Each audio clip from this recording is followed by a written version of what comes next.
இப்போப்பை அப்படிங்கிற start அப்போடைய founder and CEO. எனக்கு சொந்த ஒரு ராமநாதபுரம், அதில் தாமரைக்குளம் அப்படிங்கிற ஒரு வில்லேஜ். எங்கள் அப்பா ஒரு மீனவன். ஃபர்ஸ்ட் ஸ்டாண்ட்லேருந்து 12th வரைக்கும் நான் ஒரு கவர்மெண்ட் ஸ்கூலில் தான் படிச்சுட்டேன். ஒரு 7 ஸ்டார்ட் அப் ஸ்டார்ட் பண்ணி எனக்கு 7மே ஃபெயிலியர் ஆயிடுச்சு. இப்போப்பை வந்து என்னோட 8th ஸ்டார்ட் அப். ஸோ எல்லாருமே சொன்னது வந்து உங்களை நம்பி நாங்கள் இன்வெஸ்ட் பண்ண முடியாது, இதுக்கு முன்னாடி நிறைய ஃபெயிலியர்ஸ் பார்த்துருக்கீங்க அப்படின்னு சொன்னாங்க. தமிழ்நாடு கவர்மெண்ட் மூலியமா ஸ்டார்ட் அப் டிஎன் மூலியமா 10 லட்ச ரூபாய் நிதி வாங்கி தான் நான் இப்போப்பை நாங்கள் வந்து ஸ்டார்ட் பண்ணோம். கவர்மெண்ட் ஸ்கூலில் படித்து ஒரு கவர்மெண்ட் வந்து நிதி வாங்கி என்னால் இவ்வளோ பெரிய கம்பெனி ஆரம்பிக்க முடியும்னா இங்கே நிறைய பேர் ஸ்டூடெண்ட் இருக்கீங்க, என்னை விட பல மடங்கு ஒரு பெரிய லெவலில் வரலான்ட்டு எனக்கு அது நம்பிக்கை இருக்குது. எல்லாருக்கும் மாலை வணக்கம். இப்போப்பை அப்படிங்கிற ஸ்டார்ட் அப்போடைய ஃபவுண்டர் அண்ட் சிஇஓ.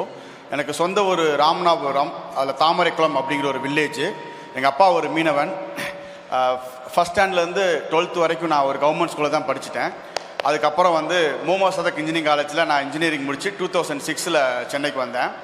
ஒரு 2 வருஷம் ஒர்க் பண்ணதுக்கப்புறம் ஒரு சின்ன சர்வீஸ் பேஸ்ட் கம்பெனி ஆரம்பித்தேன். அது ஒரு 10 இயர்ஸ் ரன் பண்ண அந்த கேப்பில் இப்போப்பைக்கு முன்னாடி ஒரு 7 ஸ்டார்ட் அப் ஸ்டார்ட் பண்ணி எனக்கு 7மே ஃபெயிலியர் ஆயிடுச்சு. இப்போப்பை வந்து என்னோட 8th ஸ்டார்ட் அப். இப்போப்பை ஸ்டார்ட் பண்ண புதுசில் வந்து ஒரு 100கணக்கான இன்வெஸ்டர் நான் வந்து பிச் பண்ணியிருப்பேன்.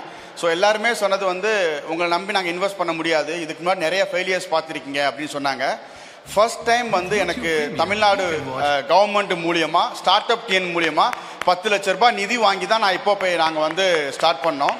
ஸ்டார்ட் பண்ணும்போது எல்லாருக்கும் இருந்த கேள்வி, கூகுள் பே, ஃபோன்பே இந்த மாதிரி ஒரு பெரிய பெரிய ஜெயண்ட் கூட நீங்கள் எப்படி காம்பீட் பண்ண போகிறீங்க, உங்களுடைய ஸ்ட்ராட்டஜி என்ன அப்படின்னு எல்லாருக்குமே நிறையா டவுட் இருந்தது. எல்லாத்தையுமே உடைச்சு தமிழ்நாட்டில் மட்டுமே இன்றைக்கி 5 லட்சம் மெர்ச்சன்ட்ஸ் இருக்காங்க. எங்களுடைய main focus Tier 2 Tier 3 rural area தான்.